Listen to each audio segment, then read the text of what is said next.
Bonjour, voici l'avant-dernière vidéo de ce cours d'introduction à la sociologie du sport portant sur le chapitre 3, le ou les sports et sa ou ses définitions, une construction historique.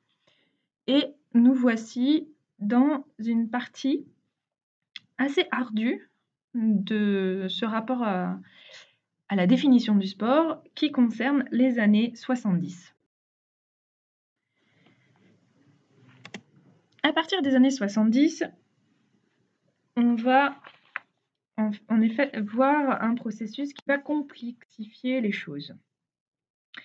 On pouvait se dire, au fur et à mesure que le sport s'institutionnalise, ne devrait-on pas voir se préciser une définition consensuelle? En effet, à la fin des années 60, on a vu que le sport moderne, c'est la pratique physique compétitive institutionnalisée, c'est-à-dire en fait la pratique fédérale, avec une augmentation du nombre de licences. Entre 1970 et 80, on est passé de 6 millions de licenciés à environ 10 millions, donc toujours plus de pratiquants licenciés. Mais attention, on sait que le nombre de licences ne reflète pas le nombre de licenciés. Il y a des multisports, il y a des dirigeants, etc., ni même le nombre de compétiteurs. Et donc, ce qui va complexifier les choses, c'est que on va voir dans les années 70 une diversification des formes et des finalités de la pratique sportive. Le monde sportif va connaître une grande diversification qui va remettre en cause les idées admises sur ce qu'est le sport, donc sur la définition qu'on pouvait donner du sport. Il y a une profonde modification des pratiques elles-mêmes qui débute et qui ne s'est en fait toujours pas terminée. Déjà, à cause de quoi? Eh bien parce que, il y a mai 68 qui arrive. Mai 68, c'est la remise en cause de l'ordre social. Vous le reverrez, je pense, en histoire du sport. Et donc, en ce qui concerne le sport, eh bien certains vont rejeter ce qu'est le sport à ce moment-là. Un rejet de l'institution, un rejet de la compétition, de la recherche de records, de la performance.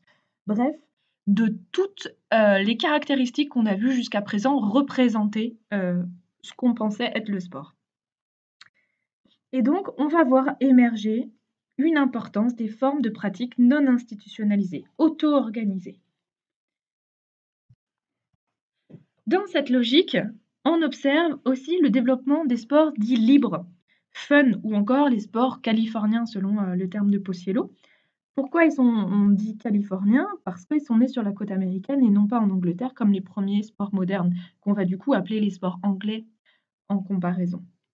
Ils sont hors club, sans compétition, ils ont un état d'esprit souvent contestataire avec cette histoire de sentiment de liberté, donc collant vraiment à mai 68.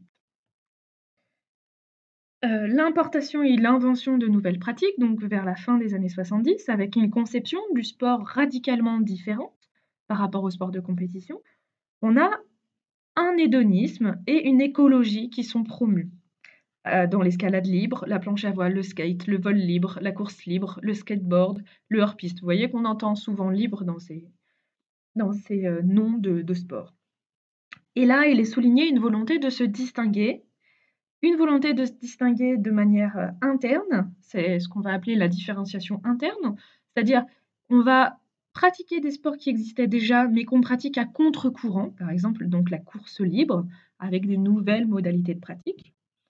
Et la délocalisation. On va délocaliser une pratique avec une sportivisation des espaces naturels qui vont arriver à ce moment-là. Donc un nouveau rapport à la nature, une sensibilité écologique, un retour à la nature, allant contre la civilisation urbaine, artificielle et oppressante. Il y a donc une grande diversification des activités sportives et surtout du côté de la pleine nature, bicross, VTT, canyoning, raft, ski de fond, qui vont arriver. Ce qui est fou, c'est que ces gens-là disent faire du sport, mais pourtant, on a l'impression qu'ils veulent faire tout l'inverse.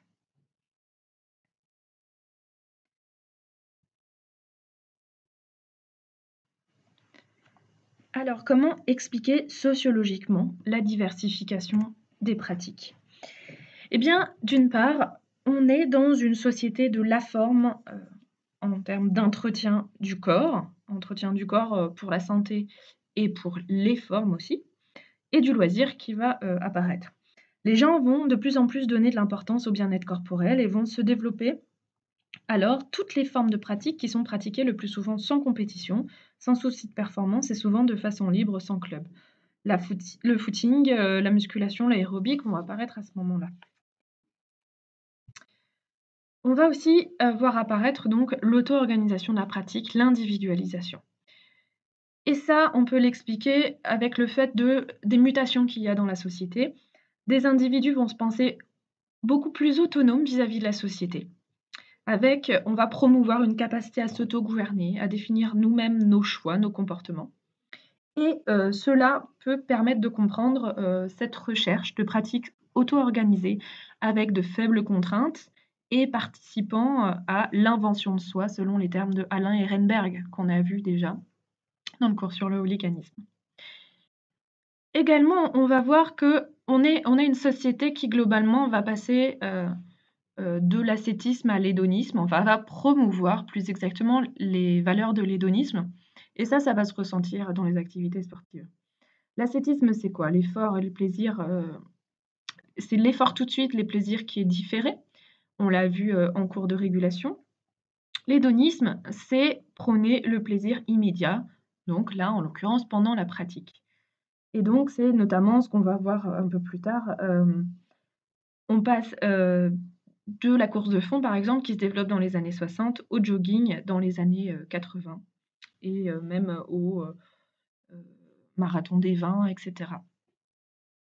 Attention, les nouvelles formes de pratique ne font pas disparaître les pratiques fédérales. C'est une complexification et pas une substitution. Ainsi, un même sport peut être pratiqué différemment en fonction des finalités de pratique attribuées et du sens accordé à la pratique. Un même individu peut passer d'une forme à une autre, pratiquer son activité selon plusieurs logiques internes, si on reprend les termes de Pierre Parlebas. Plusieurs logiques internes, c'est-à-dire qu'il peut pratiquer des sports en compétition avec une production de performances sportives, pour le jeu, avec le souci aussi du social d'ailleurs, pour la forme, avec le souci de soi, travail sur sa santé, etc.